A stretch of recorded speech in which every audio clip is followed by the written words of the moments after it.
नमस्कार, मैं हूं विनय पाठक। एबी न्यूज में आपका स्वागत है।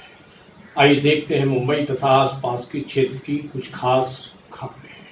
आज समाज जिस दिशा पर जा रहा है उसको देखकर ऐसा एहसास होता है कि इंसान में इंसानियत का और आत्मीयता का अभाव होता जा रहा है।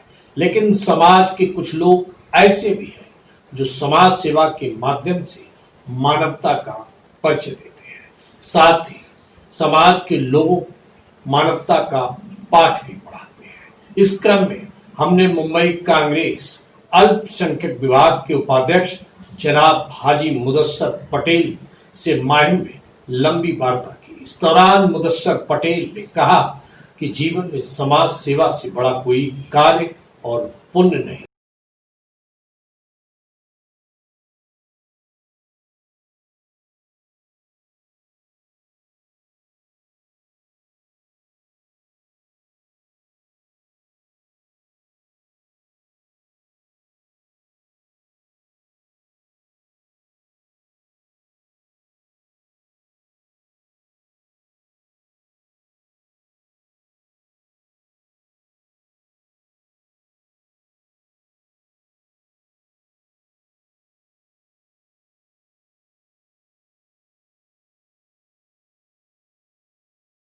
मुदस्सर पटेल जो कांग्रेस अल्पसंख्यक सेल के उपाध्यक्ष हैं, उन्होंने जिस तरह से काम किया है इस कोरोना वायरस संकट काल के दौरान, अपनी जान को जोखिम में डाला और लोगों की मदद करने के लिए जिस तरह से वो सड़कों पे उतरे, घरों से उतरे। वो चाहते तो घर पे बैठ सकते थे, लेकिन उन्होंने ऐसा नहीं किया।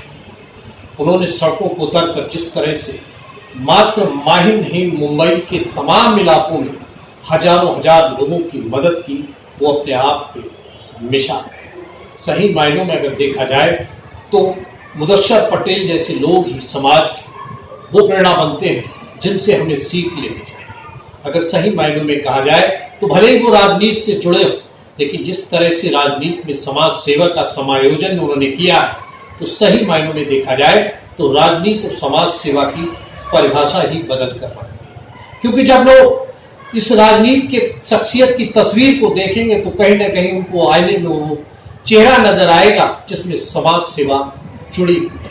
मुदस्सर पटेल कहते हैं तो चुनाव में बहुत बड़ी बात है। और सही मायने किंग मेकर इसी तरह होना चाहिए, क्योंकि जब किंग मेकर इस तरह का होगा तो वो किंग भी अपनी ही तरह ढालेगा, बनाएगा। हाजी मुदस्सर पटेल किसी परिचय के मोहताज नहीं है। जिस तरह से कोरोना लॉकडाउन शुरू होता है और कोरोना लॉकडाउन में हाजी मुदस्सर पटेल का चेहरा मात्र माहिम में नहीं पूरे मुंबई में नजर आता है कि किस तरह से उन्होंने लोगों को मदद की है, चाहे वो राशन से रहा हो, चाहे वो किसी भी रूप में रहा हो।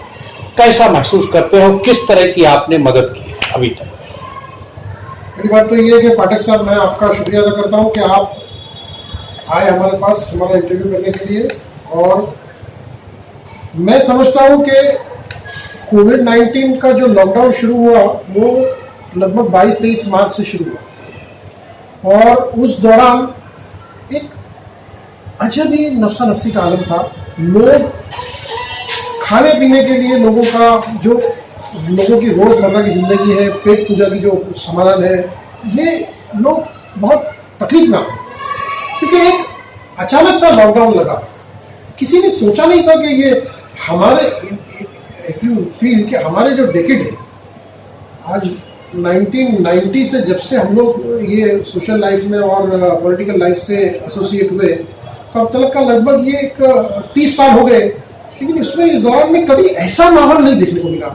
लातूर का अर्थक्वेक का देखे, मुंबई के अंदर बारिश हुई, वाटर लॉगिंग हुआ, वो देखे, लेकिन इस किस्म का लॉकडाउन कभी नहीं देखा। ये ऐसी जो आपदा जो आई है, ये पेंडेमिक जो है वो हर किसी के लिए एक्सपीरियंस था, यानी नया था। लोग कंफ्यूज थे, कश्मकश थे, किस तरीके से ये हो गया है और आगे क्या हो।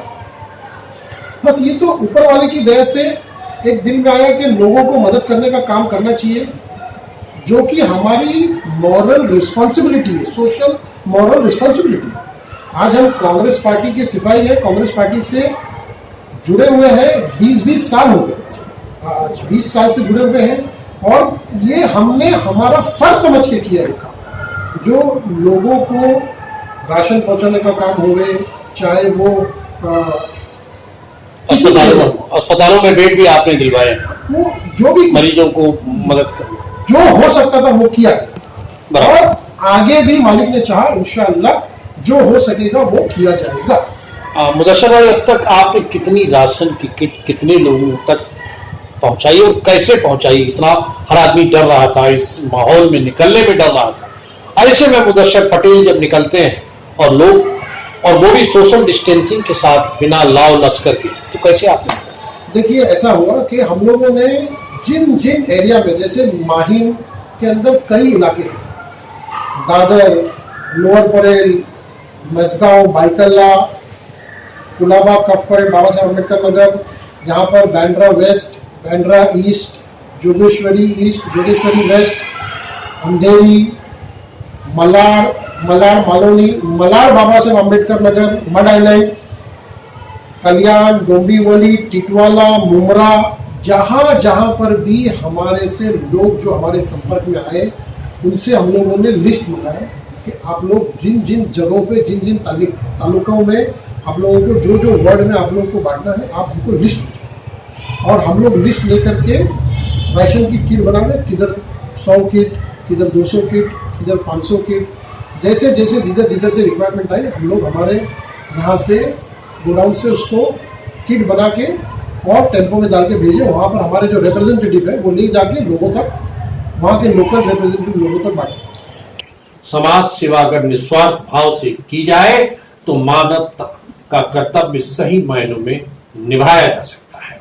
हाजी मुदस्सर पटेल ने कहा कि हम मानव हैं और मानव होने के नाते हमारा पहला धर्म मानवता का परिचय देना है। साहब देखो, एक चीज तो यह है कि दुनिया बनाने वाला मालिक एक है, सिर्फ शब्दों का हेरफेर है। कोई पूजा करके अपने मन को भाता है, कोई इबादत करके अपने मालिक को याद करता है। सब लोग ऊपर वाले को याद करते हैं। और हमने तो ये सोचा है, ये तो हमने देखा है कि लॉकडाउन में, चाहे मैं हूँ या कोई भी हो, एक चीज़ तो ये हिंदुस्तान की ये खासियत है कि यहाँ पर ऐसे वक्त में लोगों ने खास करके इस चीज़ को दरकिनार करके और अपने हिंदुस्तानी भाइयों को मदद करने का काम किया है। और हमने भी ये किया है, हमने लोगों को भी ये करते हुए देखा है। तो ये मैं फख्र के साथ कहता हूँ कि ये सिर्फ और सिर्फ ये हिंदुस्तान में, यही हिंदुस्तान की एकता अखंडता है। कोरोना काल में एक बहादुर योद्धा की तरह मुदस्सर पटेल लोगों की सेवा करने के लिए बिना किसी डर के डटे रहे और बिना किसी भेदभाव के साथ उन्होंने जिस तरह से कार्य किया वह लोगों को प्रेरणा देता है। हजारों हजार लोगों को राशन बांटे, बच्चों को किताबें बांटी। यही नहीं, उनके द्वारा अभी भी जरूरतमंद लोगों को राशन बांटा जा रहा है। 14 से 15 हजार लोगों तक का हमारी किट पहुंची पूरे मुंबई और महाराष्ट्र। वो किस तरह की किट रही? जैसे कि उसमें राइस, दाल, तेल, आटा, शुगर, टी पाउडर और सैनिटाइजर और मास्क, ये सब पूरा एक किट बना करके हम लोग लोगों तक पहुंचा दीजिए। और लोगों के अंदर कैसा माहौल था कि घर से बाहर नहीं निकल सकते। पटेल साहब, मैं आपको रोक रहा हूँ। आपने थे शब्द बोला, थे का क्या मतलब? आपने थे, लेकिन आज भी आप बांट रहे हैं। आज जब 28-27 तारीख होने को आई है, आप 27 अगस्त तक मैंने देखा है आपको लोगों को बांटने। अभी तक मालिक की दया से अभी तक बांट रहे हैं, थोड़ा थोड़ा करके, जहाँ से भी अभी जिधर मुंबई के करीब से जहाँ से लोगों से रिक्वायरमेंट आती है तो वहाँ पर भेजते हैं। और ये देखिए हमारी, ये तो किसी की दुआ लगती है, ऊपर वाला काम कर रहा है। और दूसरी बात ये कि अभी अनलॉकडाउन 3 चालू हो गया है, लोगों का बाहर निकलना चालू हुआ है, लेकिन ये सोशल डिस्टेंसिंग को मेंटेन करना बहुत ज़रूरी है। क्योंकि ये जो एपिडेमिक है, ये इतना डेंजर एपिडेमिक है कि हमें पता नहीं चलता है कि कौन इन्फेक्टेड है, कौन नहीं इन्फेक्टेड है। और आज भी लोगों से मेरी ये अपील है, मैंने और भी मीडियाओं के माध्यम से लोगों से अपील की थी, चाहे वो रमज़ान ईद का हो, चाहे वो बकरी ईद का हो, लोगों ने बहुत अच्छी तरीके से सोशल डिस्टेंसिंग को मेंटेन करते हुए रमज़ान ईद अपने घरों में मनाई, ईद की नमाज अपने घरों में पढ़ी, जुमा की नमाज अपने घरों में पढ़ी। बकरी ईद में भी लोगों ने एज पर गवर्नमेंट ऑफ महाराष्ट्र महाविकास आघाड़ी सरकार ने जो भी गाइडलाइंस इशू किए थे उसके तहत कुर्बानी के सिलसिले में वो भी इम्प्लीमेंटेशन हुआ, बहुत अच्छे तरीके से हुआ। अब देखिए आप अभी गणपति विसर्जन का टाइम है, उसमें भी हमारे हिंदू भाई कितना कोऑपरेट कर रहे हैं कि जो सरकार ने जो एसओपी निकाला है उसके तहत चल रहा है। तो ये एक बहुत अच्छा और खुशी का माहौल महाराष्ट्र में देखने को मिल रहा है कि लोग एक दूसरे की परेशानियों को ध्यान में रखते हुए अपने त्योहारों को मनाते हैं, लेकिन अपने घरों में रह करके, और जितने लॉकडाउन जितने लो प्रोफाइल बना सकते हैं उतना करते हैं। उस मिथ्या को तोड़ा है हिंदू मुसलमान सभी ने, वास्तव में दिखा दिया कि हिंदुस्तान की तस्वीर है, इसमें हम सब कानून को पालन करने वाले हैं। क्या बोलते हैं? देखिए, जहां तक कानून को पालन करने की बात है तो कानून को तो आपको पालन करना ही है। सरकार को, चाहे वो महाविकास आघाड़ी की सरकार हो या केंद्र की सरकार, किसी को शौक तो नहीं है कि वो आपने जबरदस्ती वो लॉकडाउन लगाए। ये वक्त की मांग है कि लॉकडाउन करना पड़ा, और लॉकडाउन के जो डिजास्टर के जो रूल्स है वो एप्लीकेबल है। तो उसमें तो ये जिस हिसाब से लोग जो अभी मैं समझता हूँ कि लोगों ने अपने हिसाब से, चाहे वो हमारे हिंदू भाइयों का धर्म हो, चाहे मुसलमान का त्यौहार हो कि हिंदू भाइयों का त्यौहार हो, ये लोगों ने मिल करके इमिकेबली इसको मनाया है। और मैं समझता हूँ कि आगे भी लोग अपने आप को बचा करके, अपनी फैमिली को बचा करके, और अपने मुंबई वासियों को, मुंबई हमारा परिवार, महाराष्ट्र हमारा परिवार है, देश हमारा परिवार, इनको साथ में लेके चलना है। और लोग सोशल डिस्टेंसिंग को मेंटेन करते हुए अपने आप को भी बचाएंगे और आगे भी बचाएंगे। ये मेरी पूरी महाराष्ट्र वासियों से, मुंबई वासियों से ये मेरी अपील है कि अभी भी आप लोगों को ये सोच के चलना है कि कोई कोरोना इफेक्टेड हो, ये हमको कैसे पता चलेगा? अभी आप मेरे सामने बैठे, किसको मालूम कौन इफेक्टेड है नहीं? लेकिन हमको सोशल डिस्टेंसिंग को मेंटेन रखते हुए अपने आप को बचा के रखना है। हम अपने आप को बचाएंगे तो आगे अपने परिवार को बचा सकेंगे और अपने लोगों को बचा सकेंगे। मुदस्सर भाई, ये अभी तक की आपके कार्यकाल की बात है। बात अब आती है कि आप कांग्रेस के अच्छे नेता हैं, और उस अच्छे नेता के बीच हम आज बैठ के बात कर रहे हैं बहुत खुल के। क्या आपकी सरकार ने किया है और क्या करने वाली है महाविकास आघाड़ी, चाहे वो लाइट के मामले में हो, चाहे किसी भी बिजनेस के पर्पज से हो, क्या करने वाली है? थोड़ा सा इसको प्रकाश। सब देखिए, ऐसा है कि अनलॉकडाउन 1 शुरू हुआ तब से हम लोगों ने, लॉकडाउन जब रहता है ना तो उसमें लॉकडाउन के मुद्दे रहते हैं, लेकिन जैसे अनलॉकडाउन 1 शुरू हुआ हम लोगों ने अनलॉकडाउन 1 के मुद्दे लिए। जैसे कि लोग मार्च, अप्रैल, मई और जून, ये 3-4 महीने जो पूरे घर में रहे हुए, तो जाहिर सी बात है जब लोग घर में रह रहे तो इलेक्ट्रिक बिल का कंजम्पशन ज़्यादा होना, आमदनी, इनकम जो है वो बंद हो गई है और खर्चा डबल हो गया है। अब खर्चा जो डबल हो गया है तो लोग उसको संभाले कैसे?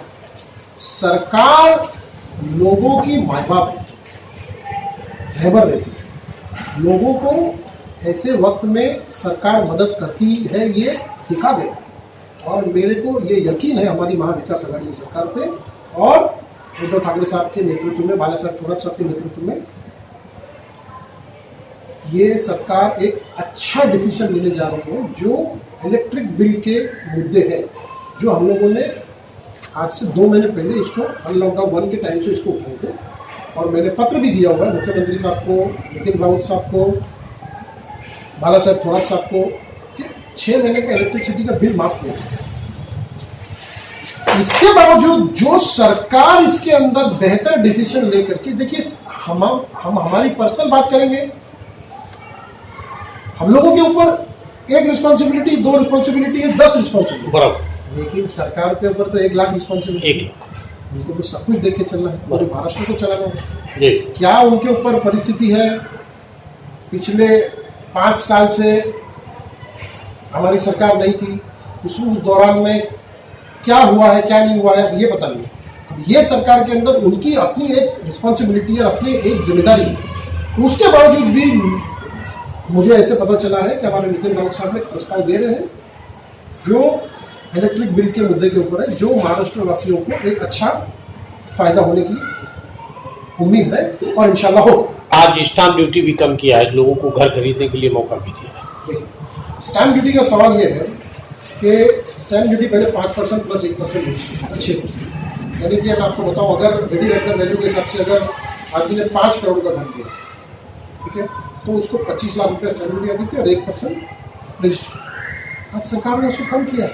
क्यों कम किया? इसलिए कम किया कि लोगों को आज पैसा सर्कुलेशन में नहीं है, तो लोगों को किसी तरीके से भी सरकार जिस तरीके से लोगों को मदद करने का काम, ये सरकार ने लोगों के लिए मदद किया है ना। सरकार को क्या पड़ी है, क्यों वो नहीं कम भी करेंगे, जिसको घर लेना है वो तो लेगा ना, बराबर। देखिए, घर तो इंसान की बुनियादी जरूरत है। घर तो कोई लैविश नहीं है, कोई out of the way waste expense नहीं है। घर एक ऐसी चीज है, मकान, जो इंसान की बुनियादी जरूरत है, तो उसके लिए तो वो 5% भी भरेगा, इनफैक्ट 10% भी भरेगा। एक मुद्दा यहां पर यह है कि सरकार की नीति और नियत, उसको देखिए आप। महाविकास आघाड़ी की सरकार की जो नियत है वो अच्छी है, और उनकी जो नीति है वो तो आपको अच्छी दिख ही नहीं है। अगर वो लोगों की नियत आप देखिए, स्टार्टिंग से जब एपिडेमिक शुरू हुआ, लोगों को मदद करने का काम हो, चाहे वो राशन बांटने का काम हो, चाहे वो कोविड सेंटर बनाने का काम हो, आप देखिए। अभी मैं महाराष्ट्र के बाद में दूसरे भी स्टेट्स हैं, मैं ज़्यादा कुछ बोलना नहीं चाहता, लेकिन आप तो मीडिया वाले हैं साहब, आपको तो पता है कि बाकी के स्टेट्स में लोगों को क्या तकलीफों से गुजरना पड़ रहा है। और फिर भी महाराष्ट्र में इससे बेहतर है कि लोगों के लिए मुंबई में, महाराष्ट्र में कई हजारों बेड के कोविड सेंटर्स बनाए गए। वो क्यों बनाए गए? ये सरकार की नीयत, अच्छी नीयत, अच्छी नीति का नतीजा है। तो मैं ये समझता हूँ कि अच्छी नीति और नीयत जिस सरकार की हो ना, तो उसमें लोग भी उनको मदद करते हैं और ऊपर वाले की तरफ से भी मदद, क्योंकि लोगों की जो दुआ है ना, वो उनको लगे। आप एजुकेशन क्षेत्र से भी जुड़े हुए हैं, बच्चों की पढ़ाई का मसला चल रहा है, क्या समझते हैं कि कब तक ये जो बच्चों की स्कूल बंद किए हैं ये अच्छी चीज़ है, और आने वाले समय कब तक होगा, और किस तरह से इसको? एजुकेशन के मामले में डे 1 से हम लोगों ने ये पहला मुद्दा लिया था कि पहले तो अनलॉकडाउन 1 जब शुरू हुआ, तब मैं वर्षा तारी गायकवाड़ मैडम से मिलकर के उनको पत्र दिया था कि ऑनलाइन एजुकेशन शुरू हो। मालिक की दया से अल्हम्दुलिल्लाह ऑनलाइन एजुकेशन शुरू हो गया। और भी लोगों ने कहा उनसे, और सरकार ने ये निर्णय लिया, महाविकास आघाड़ी की सरकार ने, और ये डिसीजन अच्छा डिसीजन आया कि ऑनलाइन पढ़ाई को शुरू किया गया। एजुकेशन को बंद नहीं करना, एजुकेशन चालू रहना चाहिए, पढ़ाई चालू रहनी चाहिए, चाहे वो ऑनलाइन हो चाहे ऑफलाइन। लेकिन अब स्कूल बंद रहने का जो सवाल है, तो स्कूल बंद एक मजबूरी के तहत है, क्योंकि आज दिल में खौफ है माँ बाप के लिए। एक माँ बाप के पास में अगर एक बच्चा है या 4 बच्चे हैं, सबकी कीमत इंपॉर्टेंट है।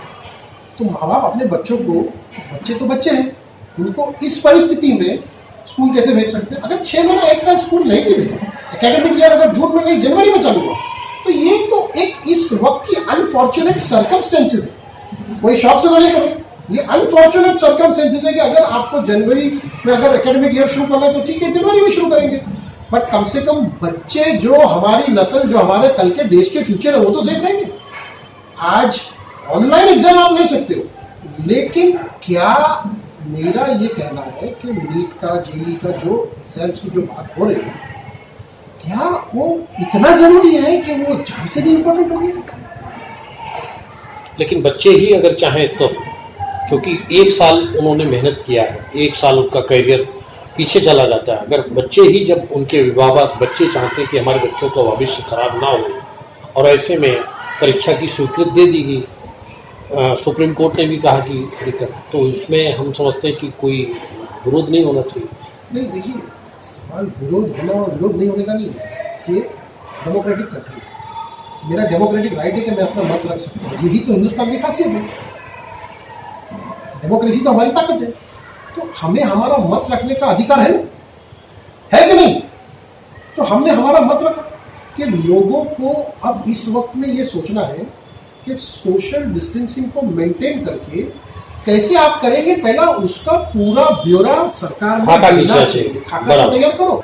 लोगों से क्या अपील करना चाहेंगे कि कोरोना वायरस से, क्योंकि महाराष्ट्र, खासकर महाराष्ट्र में जब बड़ा हुआ है, क्या अपील करेंगे? नहीं, पहले तो मैं आपकी इस बात के ऊपर मैं थोड़ा सा जरा ये मैं कहना चाहूँगा कि आप इसको ये कह नहीं सकते हो कि महाराष्ट्र नंबर 1 है। क्यों? हाँ, ये कह सकते हो आप कि महाराष्ट्र के अंदर सबसे ज़्यादा इजी अवेलेबल टेस्टिंग बाकी और राज्यों के मतलब कहने का मतलब है टेस्टिंग ज़्यादा हुई इसलिए पेशेंट ज़्यादा समय। अब टेस्टिंग होगी तो ही तो पता चलेगा। ये अपनी सरकार का बचाव है। अब सरकार का बचाव बोलो कि सरकार की नेक नियति की बढ़ाई। मुदस्सर पटेल लोगों से क्या अपील करेंगे? नहीं, मेरी लोगों से, मैंने पहले भी आपसे ये कहा कि मेरी ये अपील है लोगों से, पूरे मुंबई वासियों से। मैं as a Mumbai Congress minority department vice chairman के लिए मेरी हैसियत से हमारे मुंबई के कांग्रेस के परिवार से और पूरे मुंबई के हमारे परिवार से और महाराष्ट्र वासियों से मेरी ये अपील है कि आप लोगों ने अभी जब तक ये एपिडेमिक है तो सोशल डिस्टेंसिंग को मेंटेन रखिए, गैदरिंग को अवॉइड करिए, जितना हो सके जरूरी काम है तो घर से निकलिए। मास्क, आप भीड़ में जा रहे हैं, अकेले आप किधर बैठे हैं तो मास्क नहीं लगाए वो ठीक है, क्योंकि कई जगहों पे ये भी कंप्लेंट आई है कि मास्क अकेले बैठ के लगाए लोगों को ऑक्सीजन कम मिला, हाथ में ये भी कंप्लेंट आ रही है। बहुत अच्छी बात। तो आप लोगों ने सोचना है कि भीड़ में तो जाओ मत, और अगर किसी कारण से इंपॉर्टेंट काम से आप भीड़ में जा रहे हो तो मास्क लगा के जाइए और जितना जल्दी हो सके अपना काम निपटा के अपने काम। बेटी बचाओ बेटी पढ़ाओ के नारे को, स्लोगन को आप किस रूप में देखते हैं? देखिए, पहली बात तो यह है कि ये बहुत अच्छा नारा है, बेटी बचाओ बेटी पढ़ाओ। ये नारा देश की हर माँ और बाप के जबान पे होना चाहिए। 120 करोड़ की जो हमारी आबादी है उसमें से पूरे देशवासियों का ये नारा होना चाहिए, बेटी पढ़ाओ बेटी बचाओ। बट ये होना चाहिए, क्यों होना चाहिए? क्योंकि आदमी अगर पढ़ता है तो उस एजुकेशन को वो घर के दरवाजे तक ला सकता है, लेकिन अगर इस एजुकेशन को बेटी लेती है तो वो बेटी अपनी नस्ल को पढ़ा सकती है। और जनरेशन को पढ़ाना इंपॉर्टेंट है, क्योंकि हमारा देश का फ्यूचर एजुकेशन के अलावा कोई स्टैंडिंग नहीं है। You have no way standing without education qualification, चाहे वो इंजीनियरिंग हो, चाहे वो मेडिकल फील्ड हो, चाहे वो लीगल फील्ड हो, चाहे वो यूपीएससी हो, एमपीएससी हो, एजुकेशन इज मस्ट कंपल्सरी। और मैं तमाम एजुकेशन इंस्टीट्यूट वालों से भी ये दरख्वास्त करूँगा कि इस एजुकेशन इंस्टीट्यूट के भी कई अपने अपने प्रॉब्लम्स होते हैं, उनको चलाना है, उनको मेंटेन करना है, मैनेज करना है, लेकिन इस वक्त की नज़ाकत को देखते हुए वो पेरेंट्स को, जो अंडर प्रिविलेज पेरेंट्स हैं, गवर्नमेंट तो उनको मदद करना चाहिए, लेकिन एजुकेशन इंस्टीट्यूट ने भी उनको थोड़ा सवाल करना चाहिए, थोड़ा मदद करना चाहिए। बस ये मेरी कहना है। ये थे मुदस्सर पटेल साहब, जिनसे हमारी बात हुई। उन्होंने तमाम मुद्दों पर खुलकर बात की। उन्होंने महाअगाड़ी विकास की सरकार की, जहां एक तरफ उन्होंने वर्तमान परिवेश में अच्छाइयों की बात कही तो कहीं उन्होंने लॉकडाउन की बात कही, तो सबसे बड़ी अच्छी बात उन्होंने ही कहा कि बेटी बचाओ बेटी पढ़ाओ। कहीं ना कहीं एक कोरोना लॉकडाउन अनलॉक शुरू हो गया, 2 शुरू हो गया, हो सकता है आने वाले समय में खत्म हो, लेकिन ये उनका स्लोगन वास्तव में कहीं ना कहीं बेटी बचाओ। और ऐसा नहीं कि केवल मात्र उन्होंने कैमरे के आगे सामने एक वर्ग विशेष के लिए कहा हो, उन्होंने मॉनेटरी सेल क्योंकि उनके दिल की भावना को आप समझ सकते हैं कि उन्होंने क्यों कहा। उन्होंने कहा जब समाज शिक्षित होगा, जब हम शिक्षित होंगे, समाज शिक्षित होगा, तो इस देश कहीं ना कहीं आगे बढ़ेगा। और मैं समझता हूं कि जिस तरह से उन्होंने आज के एवी न्यूज से वार्तालाप के दौरान अपने विचारों को प्रेरित किया है, तो कहीं ना कहीं एवी न्यूज उनका हार्दिक अभिनंदन करता है, वंदन करता है कि ऐसी शख्सियत हमारे समाज में लंबे समय तक एक नहीं हजारों हजार के रूप में मुदस्सर पटेल एवी न्यूज को मिलते रहे और एवी न्यूज उनकी आवाज बनकर लोगों को प्रेरणा देने का काम करे। नमस्कार, मैं हूं विनय पाठक, एवी न्यूज की नमस्कार, जय हिंद। जो अपने आप में हाजी मुदस्सर पटेल की सियासत में समाज सेवा की अलग पहल है, जिसका एवी न्यूज हार्दिक अभिनंदन करता है, वंदन करता है। एवी न्यूज में अभी तक का सफर करते हैं समाप्त। विनय पाठक को दीजिए इजाजत, हम फिर मिलते हैं नई खबर नए सफर के साथ। लेकिन चलते चलते गुजारिश, विनती, अनुरोध, यदि आप हमसे जुड़े रहना चाहते हैं तो हमारे चैनल को लाइक, शेयर, सब्सक्राइब करना ना